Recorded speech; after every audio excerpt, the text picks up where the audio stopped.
Cause that shit you poured in the kitchen, I should have fucked you up. But I let you walk away, and I let you come get yourself together. But bitch, I'ma let you know if you ever pour that shit on me again, that will be your last motherfucking day standing. She had no idea. That's the part that stays with you when you sit with this case long enough. N.I. Kajha Johnson was 24 years old, sitting in her car at a stop sign on a regular Wednesday afternoon. June 3rd, sun up, people moving around her. Whatever was on her mind in that moment, wherever she was going, whatever she was thinking about, whoever she was planning to call when she got there, none of it had anything to do with dying. She was just a young woman at a stop sign, waiting for her turn to go. She never got it. Someone fired a shot into her vehicle at the intersection of 25th Street and Ridge Avenue in East St. Louis, Illinois, just after 1 in the afternoon. Not at midnight, not in the dark, in the middle of a Wednesday afternoon with the whole world awake around her. And by the time she reached the hospital, N.I. Kajha Johnson was gone. She was 24 years old, and somebody planned this, if that hits you the way it should. If you believe a young woman sitting in her car deserves more than a 2-paragraph news story, then stop right now and subscribe to 3 a.m. Files. Hit the like button. Click the bell. These stories don't tell themselves. We show up for the people who can't anymore.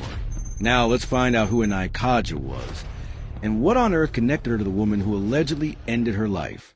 N.I. Kajha, a.k.a. Johnson, was from St. Louis, Missouri, 24 years old, which means she grew up entirely in the social media era, the generation that documents everything, that builds friendships and conflicts alike in public view.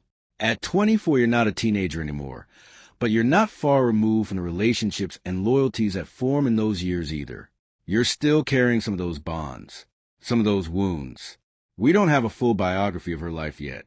The case is fresh, and the details that humanize victims, the ones that tell you who someone actually was, take time to surface.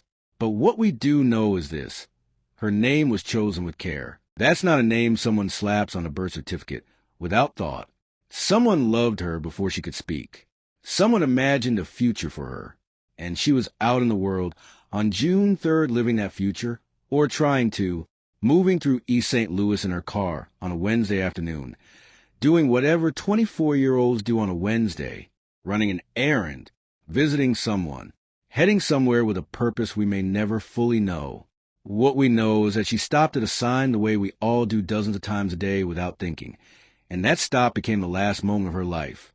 Now here's where this case starts to pull at you.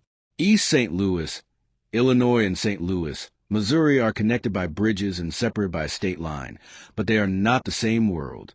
People who live on the Missouri side don't typically find themselves at intersections in East St. Louis by accident. You cross that river with a reason. You're going somewhere specific, seeing someone specific. And N.I. Kajha had a reason for being exactly where she was that afternoon. We just don't know what it was yet.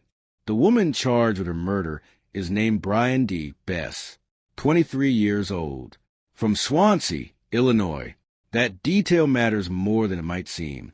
Swansea is a suburb, a quiet, residential community on the Illinois side of the metro, the kind of place where people mow their lawns on Saturday mornings and kids ride bikes in the street. It is not where you expect a first-degree murder charge to originate. But violence doesn't announce itself by zip code.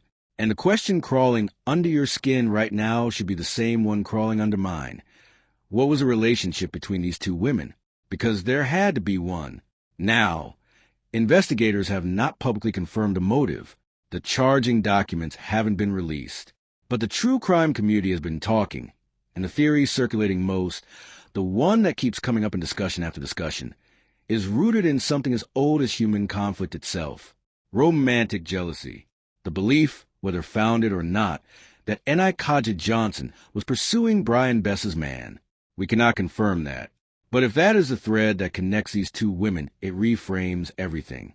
Because that kind of jealousy doesn't arrive fully formed. It builds.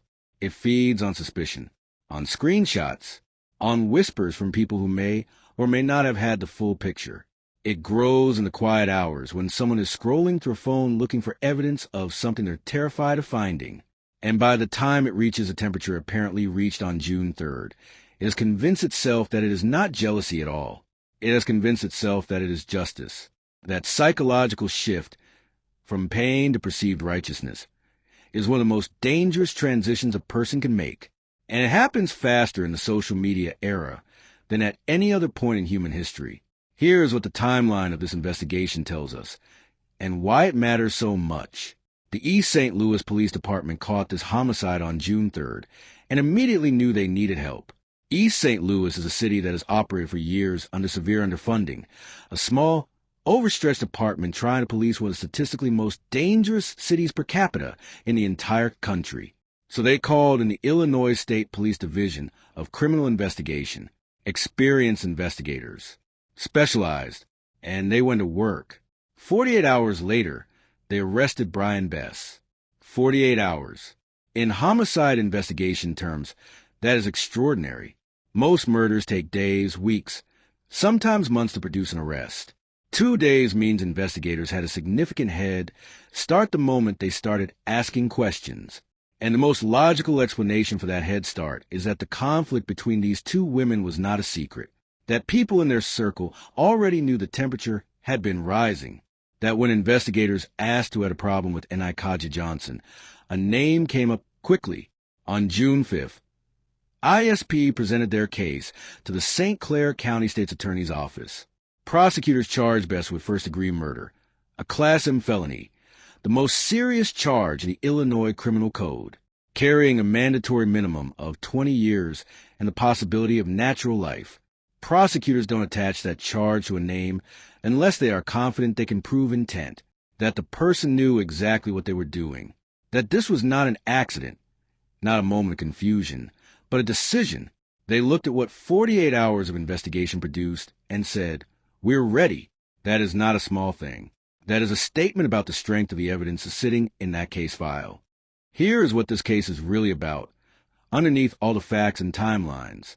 2 young women, 23 and 24 years old, born within a year of each other, growing up in the same metro area, on different sides of the same river. And if the theory circulating in the true crime community holds any truth, what allegedly drove this was not a grand conspiracy. It was not money or power or anything that would take pages to explain. It may have been something heartbreakingly ordinary. A man, a suspicion, a feeling that someone was moving in on something that belonged to her. That is what makes this so difficult to sit with. Because that kind of conflict, the kind rooted in romantic jealousy and perceived betrayal, is one that plays out in some form in communities all over this country every single day. Most of the time it stays as an argument, a block number, a heated group chat. Most of the time people find a way to step back from the edge, but sometimes they don't. Sometimes a suspicion becomes a conviction. Sometimes a conviction becomes a plan. And sometimes that plan ends a stop sign on a Wednesday afternoon in East St. Louis with a 24-year-old woman who had no idea her last moment had already been decided for her. Kajha Johnson deserved to make it through that intersection. She deserved whatever Wednesday had waiting for her on the other side of that stop sign. And Brion Bess, who is presumed innocent until proven guilty in a court of law, now sits in the St. Clair County Jail facing a charge that could take the rest of her life as well. 2 young women, one allegedly consumed by something she couldn't let go of, one who never got the chance to know what was coming. I want to ask you something before we close tonight.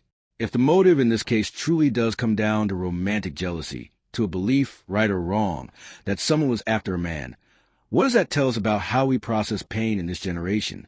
About how social media amplifies suspicion until it feels like certainty? About the people around both of these women who may have seen the warning signs and said nothing? Leave your thoughts in the comments. What do you think the evidence looks like that got investigators to Swansea in 48 hours? Do you think the motive will be confirmed as the community is suggesting? And what could have stopped this before June 3rd ever happened? This case is developing, and we will be following every detail as it comes out.